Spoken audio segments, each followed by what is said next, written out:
नई कहानियां। माधवपुर नाम का एक हरा भरा गांव था। उस गांव में लोग व्यंगमयी ज्ञानवती के नाम से ही खौफ खाते थे।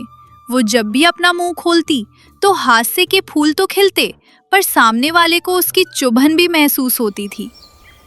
एक दिन सुबह ज्ञानवती बरामदे में बैठकर सब्जियां काट रही थी। तभी उसकी पड़ोसन कलावती वहां आई। अरे ज्ञानवती, सब्जी काट रही हो? आज क्या विशेष पकवान बन रहा है? पकवान क्या बनेगा कलावती, मेरे स्वामी को बहुत प्रिय है, इसलिए बैंगन की सब्जी बना रही हूँ। हाँ, वे जैसे ही खेत में जाते हैं, खेत के सारे बैंगन पुकारने लगते हैं, भोलानाथ जी, हमें तोड़ ले चलिए। इसीलिए वे रोज बैंगन ही उठा लाते हैं। मेरी तो नित्य इसे पकाते पकाते भुजाएं दुखने लगी हैं। उनके लाए बैंगन देखकर मुझे समझ नहीं आता कि ये पतीले में पकेंगे या मुझे पकाएंगे। तुम्हारा ये व्यंग कभी नहीं छूटेगा। खैर, इस बात को छोड़ो। तुम्हें पता है, कल सेठ करोड़ीमल जी के घर चोर घुसे थे। चोर? हमारे करोड़ीमल जी के घर? हे भगवान, चोरों में इतना दुस्साहस! उनके घर तो मक्खी भी बैठने से डरती है, वहां चोर आ गए। बेचारों की मति तो नहीं मारी गई थी। मैं सच कह रही हूँ, रात में दीवार लांघकर आए थे, परंतु सेठ जी ने बड़ी चतुराई से उन्हें दबोच लिया। चतुराई से या अपनी कंजूसी के बल पर? यकीनन चोरों ने कुछ उठा लिया होगा और सेठ जी ने ये सोचकर उन्हें पकड़ लिया होगा कि इसे दोबारा खरीदने में पैसा खर्च हो जाएगा, पर हाथों से एक कौड़ी भी नहीं छूटनी चाहिए। तुम हमेशा मजाक ही उड़ाती हो। बेचारे ने कितनी मेहनत से धन कमाया है। मेहनत? ब्याज पर ब्याज थोपकर गरीबों का खून चूसना मेहनत है? खैर छोड़ो, आखिरकार चोरों के हाथ क्या लगा? कुछ भी नहीं। सेठ जी ने उन्हें पकड़कर खंबे से बांध दिया और सुबह होते ही पुलिस के हवाले कर दिया। हाय रे बेचारे! चोर बेचारे सेठ जी के घर चोरी करने आए, खाली हाथ तो लौटे ही, साथ में मार भी खाई। यदि किसी और के घर गए होते तो कम से कम 4 निवाले अन्न तो नसीब होता। हमारे सेठ जी के घर तो पानी की एक बूंद भी मयस्सर नहीं होती। इतने में भोलानाथ खेत से लौट आया। क्या बात है ज्ञानवती, सुबह सुबह ही किस पर अपना रौब झाड़ रही हो? न कोई रौब है न कोई जिद। आप जाकर हाथ पैर धो ले, मैं पीने के लिए कुछ लाती हूँ। हाँ, याद आया, क्या आज भी बैंगन ही लाए हैं? नहीं ज्ञानवती, आज भिंडी लाया हूँ। कम से कम आज तो मेरे मुंह को कुछ चिकनाहट नसीब होगी। सेठ करोड़ीमल अपने घर के चबूतरे पर शान से बैठा है। गांव के लोग उसकी बहादुरी की तारीफ कर रहे हैं। ज्ञानवती और भोलानाथ भी वहीं पहुंचते हैं। देखा मेरा जिगर, 4 चोर आए थे। मैंने अकेले ही सबका सामना किया। उनके हाथों में नंगी तलवारें थीं, पर मेरे हाथों में सिर्फ मेरा हौसला था। मैंने शेर की तरह दहाड़ मारी। आओ रे दुष्टों, अगर मेरे धन को हाथ भी लगाया तो हाथ काट डालूंगा। जान जाए पर जहान न जाए, ये उसी की जिद है। दहाड़ मारी, यकीनन धन छिन जाने के डर से चीखें मारी होंगी।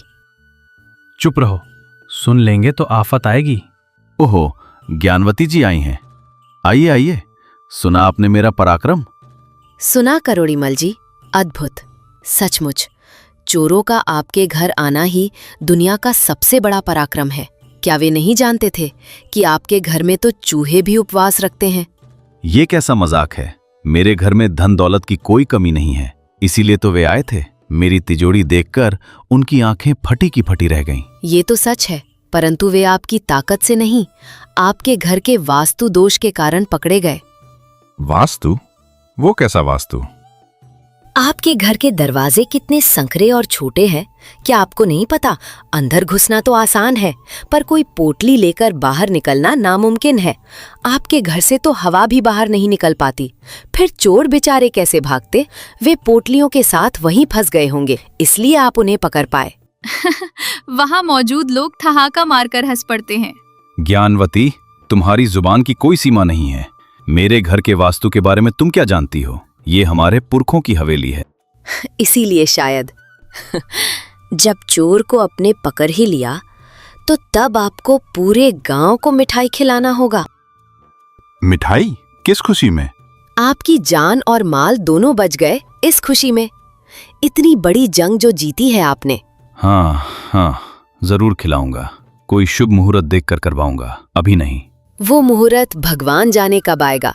शायद जब दोबारा चोर आएंगे और खुद पकाकर खाएंगे, तब तक वो मुहूर्त नहीं आने वाला।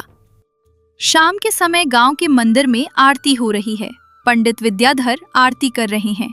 सुलोचना रेशमी कपड़े पहनकर गले में एक भारी और बड़ा हार डालकर आई है। ज्ञानवती भी वहीं मौजूद है। देखा, ये हार मेरे स्वामी ने कल ही खास तौर पर बनवाया है। चोर आए थे पर मेरी किस्मत अच्छी थी जो ये बच गया। मेरे पति ने विशेष रूप से मेरे लिए शहर से मंगवाया है। किस्मत आपकी नहीं सुलोचना जी, उन चोरों की अच्छी थी। क्या कहा? चोरों की किस्मत? और नहीं तो क्या। अगर वे उस हार को चुरा ले जाते और बाद में उन्हें पता चलता कि ये नकली है, तो वे वापस आकर आपके मुंह पर मार कर जाते। तब आपकी इज्जत का क्या होता? ये नकली नहीं है, ये शुद्ध सोना है। मेरे स्वामी ने कहा है कि ये अव्वल दर्जे का सोना है। अरे इतना गुस्सा क्यों? वे लाए हैं तो सोना ही होगा। लेकिन एक बात कहूं, इस हार में जो नग जड़े हैं, क्या वे असली हैं या सेठ जी ने अपने चश्मे का कांच तुड़वाकर जड़वा दिया है? बड़े चमक रहे हैं। तुम्हें मुझसे जलन हो रही है। मेरे गहने देखकर तुमसे सहा नहीं जा रहा।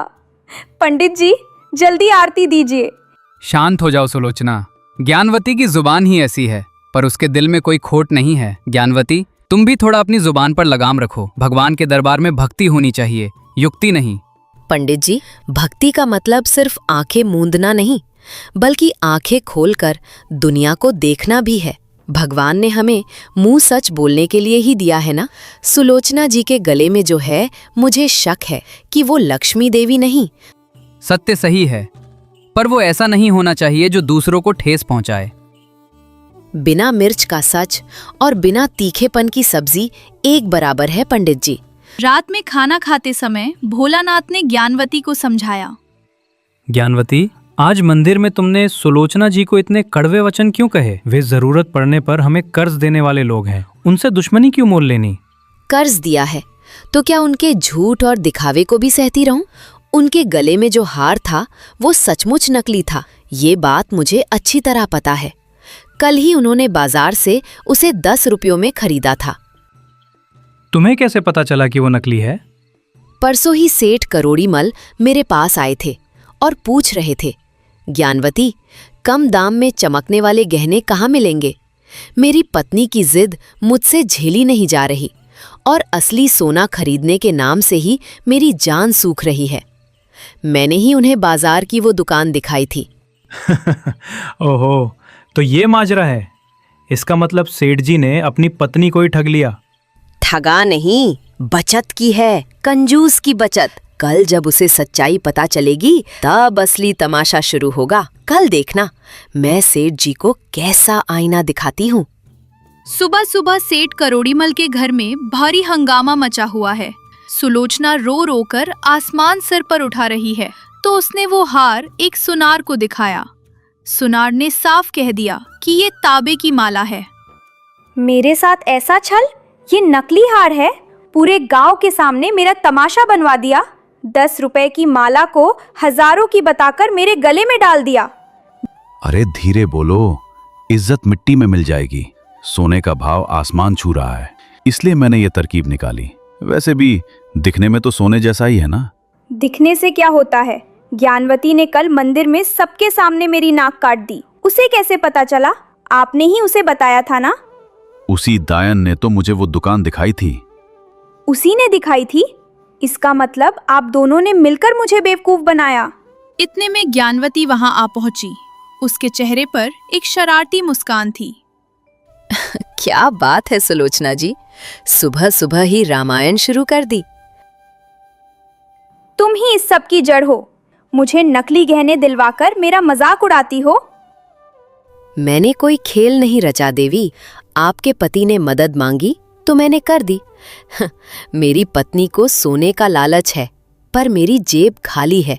ये कहकर वे रो रहे थे, इसलिए मैंने कम खर्चे वाला रास्ता सुझाया। वैसे भी गहने बड़े नहीं होते, पति का प्यार बड़ा होता।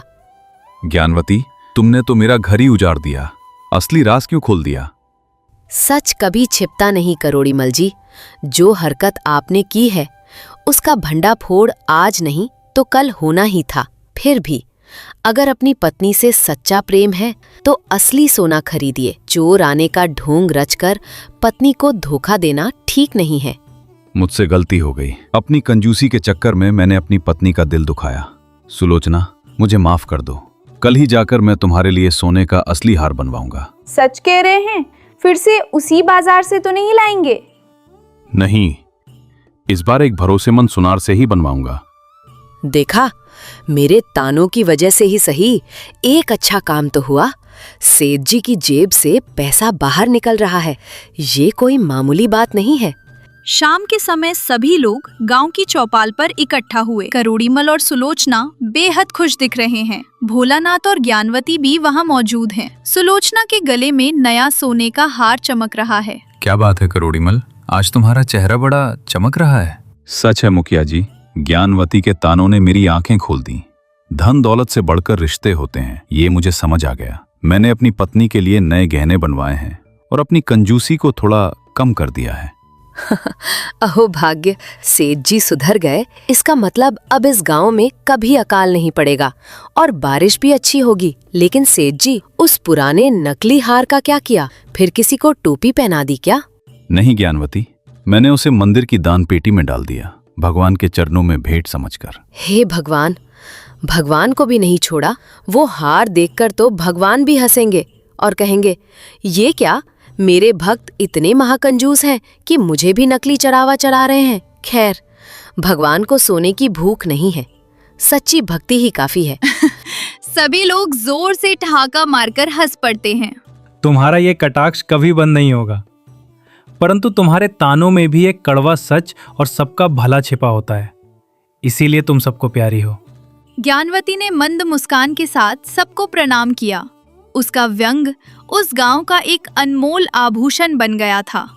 उस दिन के बाद गांव में कोई भी गलत काम करने से पहले ज्ञानवती के तानों के डर से खुद को सुधार लेता था। सच कड़वा होता है और व्यंग तीखा होता है, परंतु ये दोनों ही इंसान को सही रास्ते पर लाने का दम रखते हैं।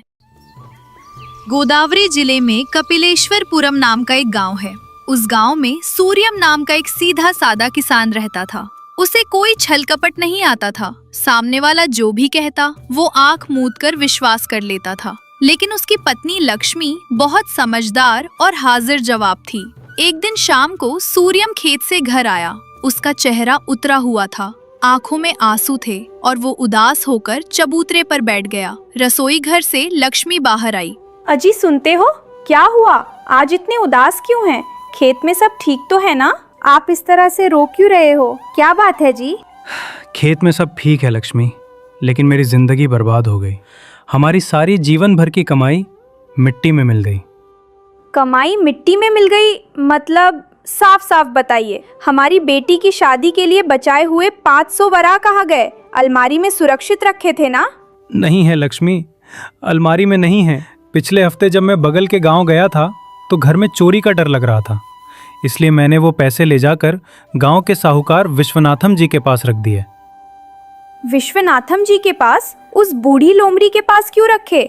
वो कितना बड़ा धोखेबाज है, ये पूरे गांव को पता है ना? कम से कम मुझे तो बता देते। तुम मायके गई हुई थी ना, सोचा जब वापस आओगी तो तुम्हें सरप्राइज दूंगा। वो एक बड़े आदमी है, मुझे लगा हमारे पैसे वहां सुरक्षित रहेंगे। आज जब मैंने जाकर पैसे वापस मांगे तो क्या बोले? कौन से पैसे? तुमने मेरे पास कब रखे? कोई गवाह है? कोई कागज है? ऐसा कहकर मुकर गया। चुपचाप चले जाओ वरना नौकरों से पिटवाऊंगा, कहकर धक्के मारकर निकाल दिया। मेरे पास कोई रसीद नहीं है लक्ष्मी, मैंने गुप्त रूप से रखने के इरादे से बिना किसी को बताए पैसे दिए थे। क्या अब हमारे पैसे डूब गए? हमारी बेटी की शादी कैसे होगी? लक्ष्मी, मैंने गलती कर दी, मुझे माफ कर दो। ये क्या कर दिया आपने? आपको भरोसे और धोखे में फर्क ही समझ नहीं आता। उस विश्वनाथम को दौलत का नशा है। वो हमेशा इसी ताक में रहता है कि किसे लूटा जाए। खैर, जो हुआ सो हुआ, अब रोने से कोई फायदा नहीं है। पंचायत बुलाएं क्या लक्ष्मी? धर्मैया जी को बताएं? बिना सबूत के हम पंचायत में भी नहीं जीत सकते। अगर वो कसम खाकर कह दे कि उसने पैसे नहीं लिए तो हम क्या कर लेंगे? इसका कोई दूसरा रास्ता निकालना होगा। कांटे को कांटे से ही निकालना पड़ता है। उस साहूकार का लालच ही हमारा हथियार बनेगा। तुम क्या करोगी लक्ष्मी? आप अपने आंसू पोंछ लीजिए। कल सुबह मैं एक नाटक करने वाली हूँ। आपको उसमें मेरा साथ देना होगा। उस विश्वनाथम के मन में लालच पैदा करके हमें अपने पैसे वापस निकलवाने होंगे। विश्वनाथम उस गांव का सबसे बड़ा रईस था, लेकिन नंबर 1 का कुंजीस। उसकी पत्नी कामाक्षम्मा भी बिल्कुल उसी की तरह थी। दोनों घर के चबूतरे पर बैठकर ब्याज का हिसाब किताब कर रहे थे। कामाक्षी, देखी मेरी अक्लमंदी। कल वो सूर्यम आकर 500 वरा मांग रहा था। उसके पास न कोई गवाह है न कागज। एक झटके में 500 वरा हमारे हो गए। इस तरह से गांव के सीधे सादे लोगों को बेवकूफ बनाकर मैंने अपनी दौलत दुगनी कर ली है। आपकी अक्लमंदी का कोई जवाब नहीं। आप माहिर है। उन पैसों से मेरे लिए एक नया कमरबंद बनवा दीजिए। बनवा दूंगा, पहले इस साल की फसल तो कटने दे। तभी सूर्यम वहां आ पहुंचा। उसे देखते ही विश्वनाथम ने मुंह सिकोड़ लिया। अरे ओ सूर्यम, फिर आ गया। कल ही तो बताया था कि मेरे पास तेरे कोई पैसे वैसे नहीं है। क्यों मेरी जान खा रहा है? जा जा भाई, मेरा जान छोड़, भाग यहाँ से। मालिक, इंसाफ मत भूलिए। वो मेरी मेहनत की कमाई है। मेरी बेटी की शादी के पैसे हैं। मेहरबानी करके वापस कर दीजिए। मैं आपके पैर पकड़ता हूँ। पैर पकड़ या पैर धोकर पी जा। जो पैसे हैं ही नहीं वो कहां से दूं? चुपचाप जाएगा या वीरन्ना को बुलाऊं? वीरन्ना! नहीं मालिक, मैं जा रहा हूँ। लेकिन वो पूरी तरह नहीं गया, बल्कि घर के बाहर दीवार के पीछे छुपकर सुनने लगा। ये लक्ष्मी की योजना का हिस्सा था। सुनते हैं, या उसने पंचायत बुला ली तो? पंचायत में सबूत चाहिए। उसके पास क्या है? लोग मेरी बात पर यकीन करेंगे या उस गरीब की? तुम फिक्र मत करो। अरे मैं यहां हूं ना। दोपहर का समय। विश्वनाथम और कामाक्षम्मा खाना खाकर चबूतरे पर बैठकर पान चबा रहे थे। लक्ष्मी बहुत घबराई हुई। हाथ में एक बड़ा पीतल का लोटा जिसका मुंह कपड़े से बंधा हुआ था और बगल में एक थैला दबाए वहां आई। उसके चेहरे पर बेचैनी और रहस्य के भाव थे। मालिक, विश्वनाथम मालिक। कौन है? ओहो, सूर्यम की पत्नी। क्या बात है? पति के जाने के बाद अब पत्नी लड़ने आई है। मेरे पास तुम्हारे कोई पैसे नहीं है बेटी। अरे राम, धीरे बोलिए मालिक। दीवारों के भी कान होते हैं। मैं पैसे मांगने नहीं आई हूँ। एक बहुत जरूरी काम से आई हूँ। बस आप ही हमारा सहारा है। क्या काम है? और हाथ में ये लोटा कैसा? मालकिन, बात ये है कि मेरे मायके से मेरा भाई आया था। मेरे पिताजी मरने से पहले मेरे हिस्से के रूप में कुछ पुराने सोने के गहने और चांदी के सिक्के दे गए थे। इनकी कीमत लगभग 1000 वरा होगी। 1000 वरा? सच में? सच कह रही हूँ मालिक। लेकिन मेरे पति सूर्यम बहुत सीधे हैं। अगर उनके हाथ में दे दूं तो या तो किसी को दान कर देंगे या कहीं खो देंगे। अभी हाल ही में किसी साहूकार के पास 500 वरा रखकर गंवा बैठे। किसी साहूकार ने उन्हें धोखा दे दिया। इसलिए मुझे बहुत डर लग रहा है। अच्छा, ये मेरे ही बारे में बात कर रही है। लेकिन बेचारी को ये नहीं पता कि मैंने ही धोखा दिया है। अच्छा, तो बेटी अब क्या किया जाए? बस आप ही हमारा सबसे बड़ा सहारा है।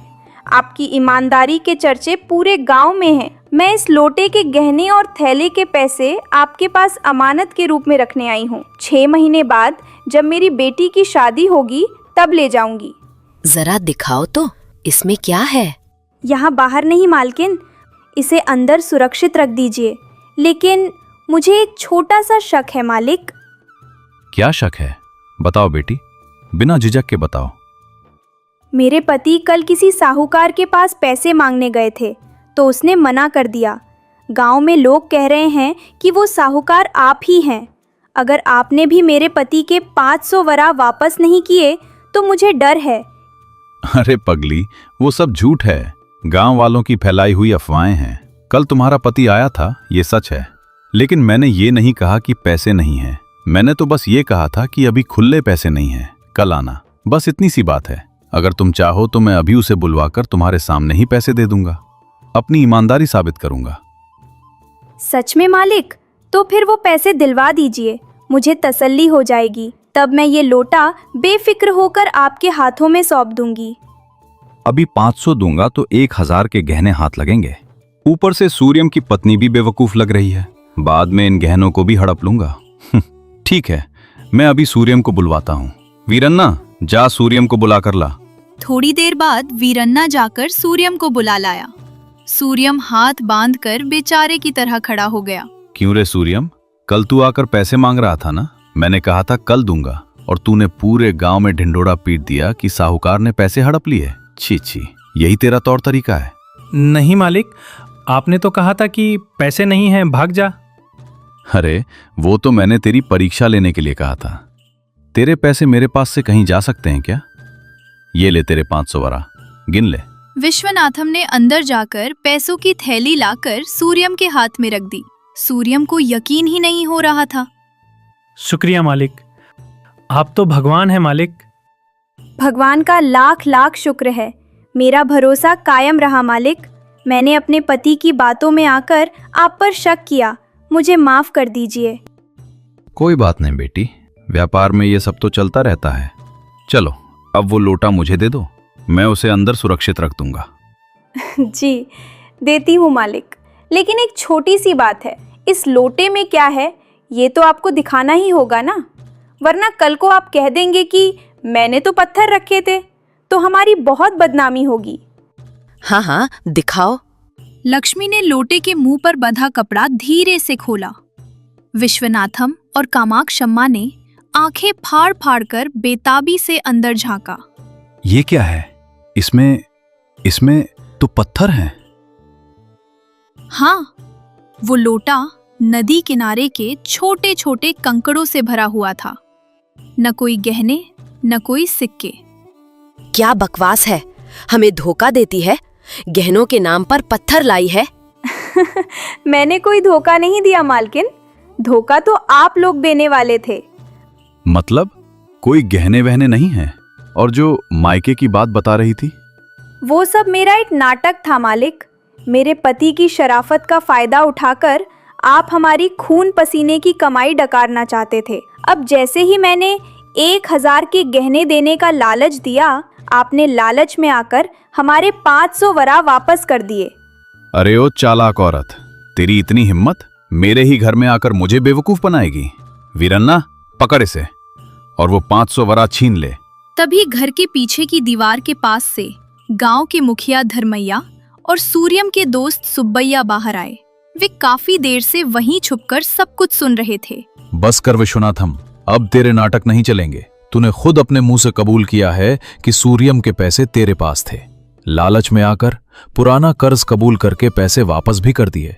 अब अगर दोबारा छीनने की कोशिश की तो हम चुप नहीं बैठेंगे, पुलिस में रिपोर्ट दर्ज करवा देंगे। हाँ मालिक, हमने तुम्हारी सारी बातें सुन ली हैं। लक्ष्मी जी ने हमें पहले ही बताकर यहाँ छुपा दिया था। तुम्हारी सारी पोल खुल गई है। विश्वनाथम और कामाक्षम्मा की बोलती बंद हो गई।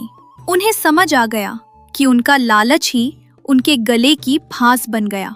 1000 वराह के लालच में हाथ में आए हुए 500 वराह जो असल में सूर्यम के ही थे। मुझे माफ कर दीजिए धर्मैया जी, लालच में आकर मेरी अक्ल मारी गई थी।